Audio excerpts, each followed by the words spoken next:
Over to you. Good afternoon and welcome to the Sustainable Business Network with me, Andy Kenworthy, Senior Communications Officer here at SBN, and Rachel, Founder and CEO.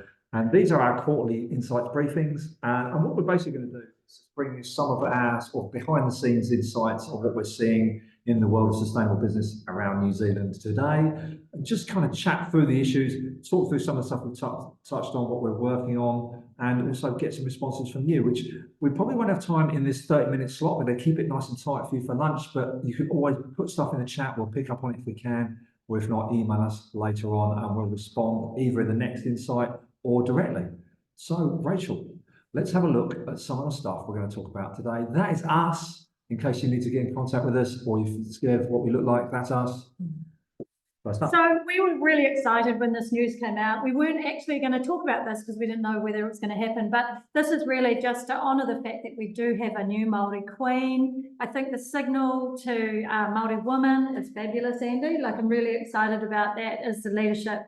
It's the second Māori Queen we've had, and I'm feeling really delighted about it. I think she's on a big mission and it's a really important time for her. So I just want to wrap our love around her and her new role, really. Fantastic. Yeah, it feels like a new era.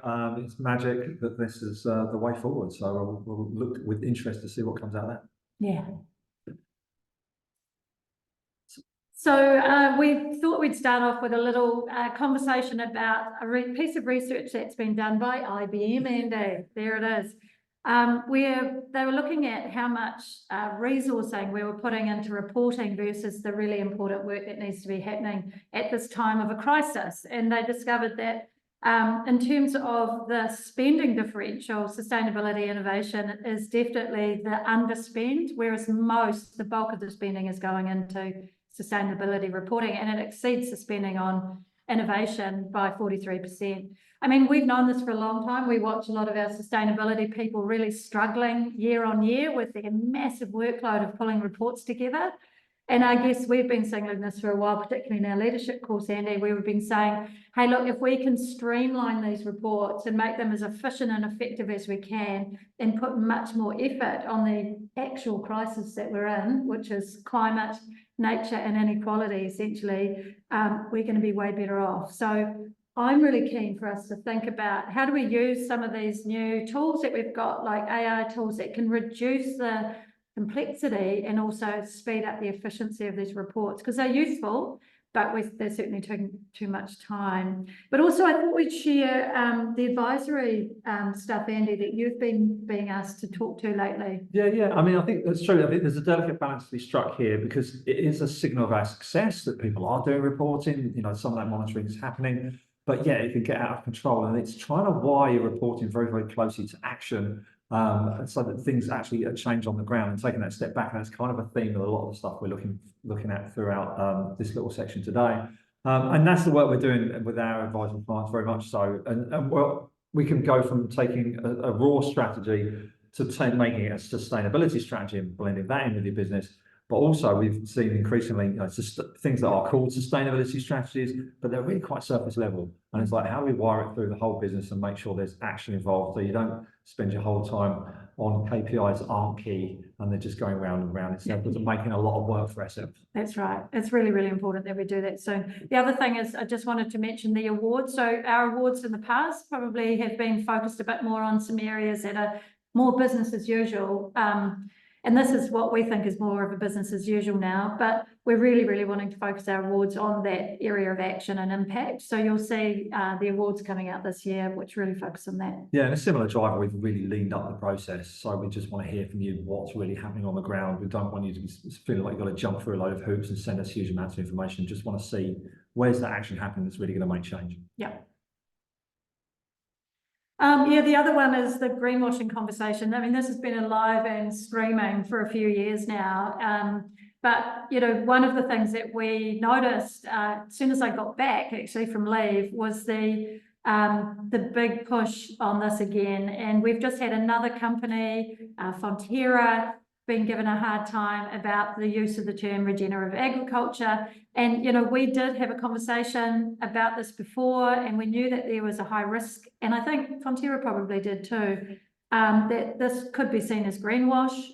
It's been good that it's been highlighted, but really, I mean, there's a lot of organisations doing that. So Fonterra is just yet another one that's been challenged on this. But really the signals here, I think, Andy, is that we have a really well-skilled sustainability group of people, or increasingly more skilled group of people there. But what's not happening is the transition's not going through into your media and comms teams, and that needs to happen, which is why we've been looking at how do we bring up the skill set. So we've started this comms masterclass, which is really helping get those other people in your organisation up to skill so that you don't get into this kind of trouble. It's very hard to oversight for anyone to oversight those kind of teams, so that we need to bring that skill set up.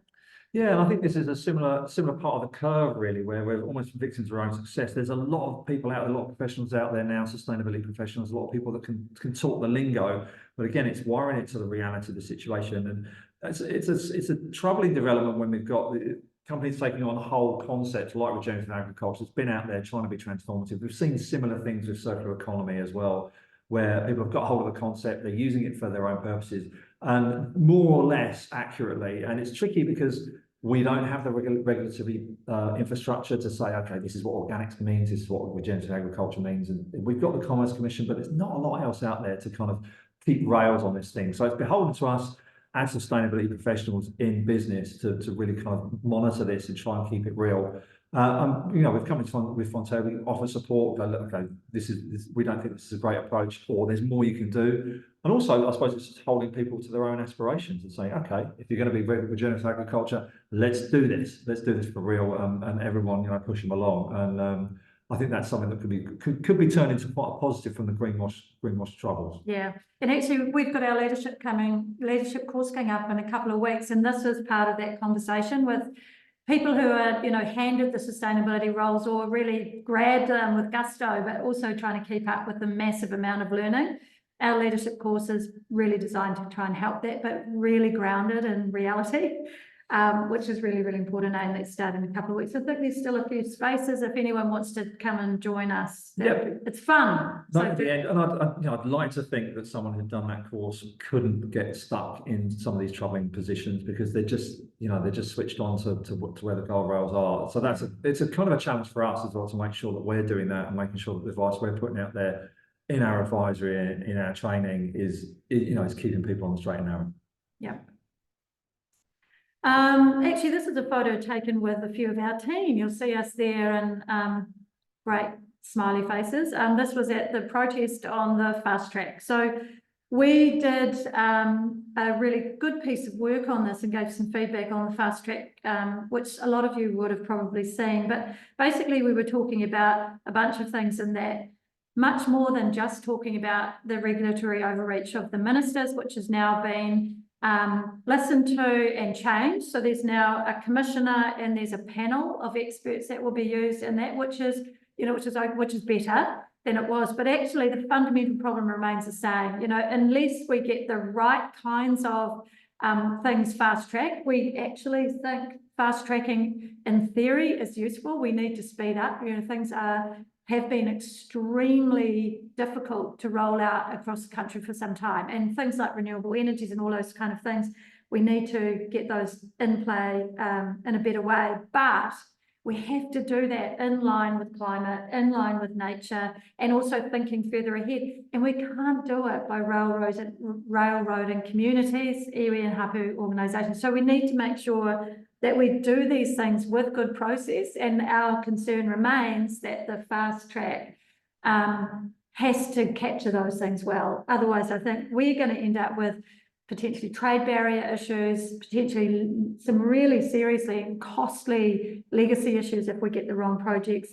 And New Zealand, you know, still tries to thrive off this reputation of who we are, you know, and we've got the fundamentals of a great trading nation, but we've got to get these things right. So that was really still a little alarming. Yeah, there's a positive there in that, you know, there have been changes made. So the effort that us and many others put into jumping up and down and saying you really can't do it this way, that's had an effect. So that's great. But yeah, it's really the framing that's troubling about trying to get it done fast, trying to get it done with a very few number of people involved, hot-wiring democratic processes that took a while to put in place.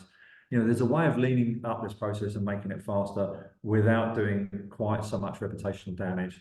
And the other part to it, which is quite an interesting sort of paradigm type idea, is going really fast on things is probably what got us into a lot of the troubles we're in at the moment. So the idea of just going really, really fast, if we're sticking with the same unsustainable processes, is a bad thing. So that's why we're sort of trying to slow up the thinking, but maybe it's about deliberation being done rapidly, rapid iteration, getting it out there faster, but without, you know, without this idea of throwing all the concerns out the window. And I just really wanted to note that we didn't go to the Green Infrastructure Conference, but boy, we've been seeing some fabulous imagery coming out of that. And I know there are a lot of people really wanting to be there who weren't able to go. So I'm really grateful to the people who are sharing on LinkedIn actually, but that's the kind of fast tracking we need to think about. What does green infrastructure look like? You know, we've been working with infrastructure organisations for years as part of our network who are going, I have a dream or I have a solution, but they can't get it through councils and government process. And I think now's the time where we have to actually really start embracing how does nature become part of that infrastructure, and how do we really pick up on what we already know is just really good practice and actually let it happen. You know, this old way of concreting everything and speeding up water flows, we know just doesn't work. So we have to change that. Same goes for public transport versus private transport. Yeah, and seabed mining, and of course, the restarting of oil drilling that's being put forward as well. Yeah. I mean, I've just been finding this really concerning. I think it was a really clear and brave move of the previous government to make the signal that we weren't going to do that. I think what wasn't done well enough was the rollout of renewables and making sure that we had the base load right. But that doesn't mean we need to backtrack. It means that we need to really learn from what we've done, look at the innovators, and I just really want to signal here that I love the rewiring Aotearoa's work that Mike Casey's been doing, but there are plenty of other really good examples of ways that we can avoid having to do this kind of going back to that oil and gas history, because there's a lot of efficiency gains, there's lots of energy sharing, there's lots of renewables, there's a pipeline of renewable energies that we can get on track. But there's a massive amount of efficiency gains that people like the ECA have been driving for years, and we just need to take much more seriously than we have. And you've got a point, Andy, about who owns and who benefits from oil exploration. It seems pretty fundamental that the language that's been used is to keep the lights on and, you know, benefit New Zealand, but oil drilling is done by international companies and corporations that are global, and most of the profits head overseas. The other thing to point out, I suppose, is that, you know, this isn't about oil coming into the New Zealand system, because we can't take unrefined oil directly into the New Zealand system since Marsden Point closed. So that oil will go into the international markets, and we'll have to buy it back. So this idea that it's directly to keep the lights on, yeah, you've got a natural gas element, and that will happen, but the other part of that is that they're using a resiliency argument, which is suggesting that that's to fulfill the need, whereas efficiencies will reduce that need, and also restructuring the energy system that we've got around renewables so that it can be far more robust will be a much more useful project. And, you know, if then we need a certain amount of fossil fuels to run certain systems, and then that's fine if it's a part of a legitimate total approach. But this looks like desperation, and it looks like it's going to benefit the wrong people for high risk to the environment. So, yeah. So we're not loving that step, and we're really disappointed at our lack of aspiration in that area. So we're really encouraging the sector to keep pushing forward with renewables. And we work a lot with energy companies, and we know that a lot of them have got aspirations in that area. So we'll be really keen to keep supporting that. Yeah, plus ideas like, you know, community level, distributed network, renewable, that sort of level of idea. Who owns the power and where that power goes is going to be crucial as we continue into the climate era. But switching on old-fashioned oil, and I'm not even convinced that big oil companies are going to be that keen to come down here. We've got deep sea oil drilling around New Zealand is very difficult. The last companies we saw come down here drilled quite expensive exploratory wells and then left. So it seems like a bit of a long shot deal. And we'll touch on that again when we talk about the emissions reduction plan shortly. Yeah, so this was some interesting research that was done by a collective group of people, University of Oxford, Potsdam Institute, climate change impact research. There was a bunch of them came together and did some research to have a look at what's been happening and what's the most effective climate policies out there. And there's some fabulously big numbers, something like 1,500 policies have been created over those 2 decades across 41 different countries. And they've looked at 4 different sectors. And of all of those, 63 of those policies, 63, which is, arguably a rounding error, have had a larger or a decent impact on climate, which is just terrible if you think about the amount of work that goes into policy making. And so that's something we really have to learn from here in New Zealand. The critical message that came out of this report, I think, which is a no-brainer here, which has slowly been unwound by this current government, has been that you're not going to have one policy to address climate. This is a systemic failing, and we need a whole myriad of connected policies and practices happening for this thing to actually shift. And I think that was the key message that I got out of that piece of research. Yeah. I mean, they were basically saying that the policies they described as being, successful are those that did 0.6 to 1.8 gigatons of CO2 reduction. So the big pieces, but yeah, they were very clear about saying this isn't a one-shot deal. You have to have the system working in cohesive units and an overall approach, which is why we've got climate change commissions all over the world, including here, because it's a long-term systemic shift that we're looking at rather than this tinkering. And going backwards and forwards with one-shot policies like the clean car discount was great, now it's gone, will it come back in another form? And I think the other thing we often say in our work is we really want to see that consistency, because people are trying to build businesses, they're trying to innovate around this, they're trying to get investment around it, and they can't do that if bits of the policy keep changing backwards and forwards and they can't see a direction of travel. Yeah. Some of those really simple shifts just throws a business model from being a successful business model to an unsuccessful one. So it's just a really challenging environment when we keep flip-flipping across the way. Which brings us to the ERP, the Emissions Reduction Plan. Yeah, I just really want to call out the wonderful Dr. Christina Hood, who does fantastic pieces of research for us and puts them beautifully on LinkedIn so all of us can have a look at them. But this was a piece of work that she did just recently, and she had it on LinkedIn, and I thought we'd just share it today in case you hadn't seen it. But it's basically setting up 3 essential pathways from 3 different organisations. The top line you can see there is the government's ERP consultation that we've just done some input in, which Andy will talk briefly to. Then there's the 3 scenarios coming from the Climate Commission, a 47, a 57 and a 67% drop. And then the last one is her interpretation of the EIA's research for New Zealand on what we could be doing, which is 76% reduction.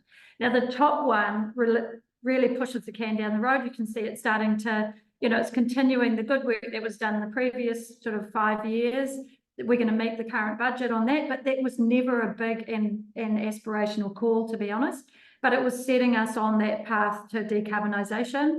But then it starts to break away. So then you can see that in the next year, we're only just make the next budget. We'll only just make it under the current government's recommendations, which puts much greater emphasis on the next, whoever the government is at time, and the cost burden potentially. But that's when it starts to grow. And at this point, it seems the government's really relying on technology to be the saver here, which is a really risky strategy, in my opinion, and it's still pushing the can of expenses, because that's just going to require us for big offsetting bills offshore, which I just think is really dangerous. Whereas the other 3 are still manageable, because the Climate Commission has put these out and it's worked out that we could deliver these things. We have chosen not to, which seems like a really stupid thing for us to be doing at this time of a climate crisis. And the last one, which is probably the most aspirational one, which the International Energy Association or Christina has co-created, is the one that I think we should be aiming for. This is the one that makes us drive innovation in this space much more seriously and really rethink what the future looks like under this kind of decarbonised future that we need to start to move to at pace. So I'm more excited about that one, Andy. Yeah, I mean, when I sat down with the plan, I was my initial thing was that, as you point out, the shock that it's a plan to fail. It's a plan to not hit the targets we set ourselves, which seems incredible. And then also the heavy reliance on technologies that are not commercially viable at the moment, let alone the fact of leaving agriculture out till later and hoping for the best. And it seems very much a plan to try and shore up a status quo approach to say, well, how do we kind of meet our obligations with the least cost and the least change, where we should actually be looking to make much more radical change. So that was disappointing, and it does, go against the idea of a climate change commission and a set pathway for all of us to follow. This is challenging stuff. We've left it really late. We're going to have to make some serious changes really rapidly. We want those transitions to be just, and we want everyone to have a fair play in them. But you can't just leave it till later. That's really not going to work. So, we cited it as essentially a dangerous gamble. There's a lot in there. And we're also seeing, the actual policies on the ground, like increased road building, like the scrapping of 35 of the other policies that were in the previous government, like clean car discount, some of those funds disappearing. Again, it's this overall thing of mixed messages of we wanted to go this way, but we're going to do something else that undermines that. And that really is a very, very dangerous approach, we think, for going forward. The other thing that's really been disappointing us, Andy, is that some of the emphasis that's been going on things like cycling and walking strategy has really pulled back. There's been a conversation about, getting the EV charging out, which is fine, but without the EV discount, we're seeing the massive drop in sales since Christmas. I'm sure there was probably some elevated sales pre the dropping of the discount, but the numbers have just got really small now. And that's because, the obvious people with good incomes who've bought their cars and people who struggle to spend that kind of money on a electric vehicle are struggling to buy them now. So, it's failed. The fact that it's dropped has really slowed it down. I thought it was too early anyway. And that was some of the feedback we gave, but yeah. And it's I know we underplay, we tend to try and, there's a tendency to underplay New Zealand's influence in the world and say, oh, it doesn't really matter. But, if countries like ours start deliberately missing targets like Paris, which wasn't even rigorous enough in the first place, then what happens to that international system? It starts to unravel, and to be a player in that unraveling would be a historic kind of disgrace for the country, I think, because we all know where that leads, and it's not a good place for any of us. So we really have to pick up and do the work. Yeah. So there's a couple of good things about this. I think the signal here is that the business community, people like us in our network who have amazing skills and determination, really need to come together and work out how we're going to do this, regardless of what the government signals are, because we need this for our international trade. We need this for our own personal well-being, actually. So it's really important that we do that. And we think that there's a lot of innovative things that local councils can do. If it's not happening at a regional level, we have to regionalise these things. But also bigger corporates can lead through some innovative policy making. There's a lot to do in nature regeneration. We'll talk about that at the end, Andy, I think. Then I think we have to be really careful about how we do our tech deployment in New Zealand, because there's a very heavy energy use for technology often that we don't really acknowledge. So we have to make sure that we do that well. And of course, the rollout of renewable energies, which is what this government says they are wanting to do, we want to make sure that's done well. And, energy efficiency, we've got to just blooming get better at that. So tons of work to do. I mean, the positive side we are seeing, definitely in our work, the big corporates and the SMEs stepping up into that gap that the government's leaving and saying, right, well, we're going to carry on because of they know that in international markets, they're attached to customers that are really concerned about this.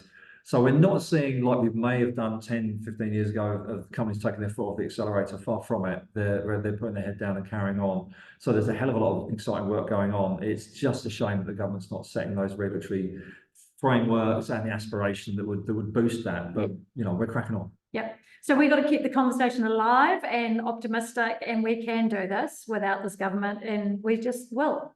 Yeah. So the last piece, this is really just a big thank you to people who came along to our Nature Symposium 2 weeks ago, Andy. Oh, it seems to have flown by. Yeah, I think it's 2 weeks, 3 weeks. It was fabulous. There was really good engagement from the people in the room, but there were amazing and really inspiring speakers. So anyone can grab, you can actually go online and watch those. A lot of the main ones were filmed and they're really worth capturing. You can get them off our website. But Sam, who pulled this together, and Steph just gave us 3 key messages that we really wanted to share just from the learnings of that day. Collaboration is key for nature action. So we already knew this, but it's just a no-brainer. Businesses, you have to learn to work with community, iwi hapu, and landowners to make this stuff happen well. There's some really neat stuff happening with the Puhanui project that we work on, where local businesses are starting to open up some of their own land to get restoration work happening on it, which, you know, is a great blessing because there just hasn't been enough land for regeneration to happen there. So those are the kinds of things that businesses can start to think about.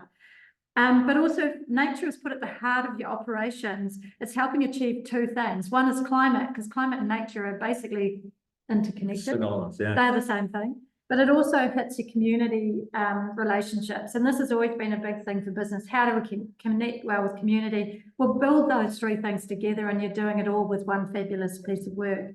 And the last point that came out of this was, and this gets a little bit overused, but just get started. And the thing with nature is that you really do get started, find your community organisation. We can help you with that. And then you'll find ways to make it work and get better and better and stronger over time. These are long plays. These are not things you sign up to for 1 year. These are things you sign up for multiple years. So that's the other thing to think about. But I think that was probably my last. And it's a big movement. It was really exciting to be in the room with all those folks, and you could see, you know, the energy. And some of the speakers talked about that, said, you know, if you're not on board with this, you're going to get left behind. And, you know, we're seeing big corporates and some of the big funds jump in with us and help.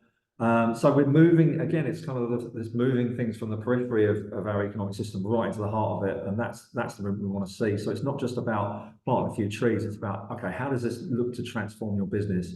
And what can you do in the long term to become a naturally regenerative business? And that's what we're looking at. And again, that talks to what we're doing in the awards as well. We're saying that, you know, that's the key difference. It's not just a little bit around the edges, it's going into the heart of the system. Yep. Hey, and I've just seen there's a question for the IBM link, and I'll send that through after this gig. Sure thing. Perfect. Oh, so just to finish off, we'll finish off just by letting you know a little bit about things that are coming up for us in the very near future. So we've got the leadership course, the leadership and sustainable business course that kicks off on the 18th of September. There are still a couple of places left, so if you want to jump on board with that, that's led by myself and Rachel, covers all these issues and more. It's essentially a long kind of, it's a taster, so you get a taste of everything, but also the feedback we're getting is fantastic about people finding like-minded colleagues that they can work with on these big projects. So have a look at that. We've also got the communications in teams event coming up, and we're testing this out. The idea is that you can come to us and bring your team with you, bring a concept with you, and we can throw that around and work that through the process as well. So you can actually come out of it with a team game. There's slots available for that, so do look that up. We may go ahead with an individual one as well to look out for, similar to the masterclass that was very popular last year. Obviously, because of these issues around greenwashing stuff, communications is massive, and it's something we get out of every year for the Sustainable Professional Survey, that this is what they want. So that's available to you as well. And as we've spoken throughout, we've got our new revamped awards. And I think the closing entries for that is the 20th of September, so come up relatively quickly. It's not an arduous process though, so just get your ideas together and get us excited. And we've got some new and exciting judges joining us for that as well, for this new refreshed approach, which we're really excited about. So look out for that. And I guess I wanted to just close with the SBN is, you know, at this time where we need business leadership to really step up and help. I really want to acknowledge that there's been a number of large and small organisations coming to us saying, hey, I've got an idea and this is something I'd like to work on. So we're really keen for that. We also have a fabulous new space that you're probably aware of, and we've been hosting our own events here, but also hosting others. We had a really lovely impact lunch yesterday with Stephen Moy, and that was really cool. So if anyone wants to come in and play, or got a place they want to do similar like-minded things in, that's what we're here for, and we'd love to see you in the office. Yeah, come see us, Emily Place in Auckland. You're always welcome. And thanks very much for your time. Have a fantastic rest of your day. Have a great day.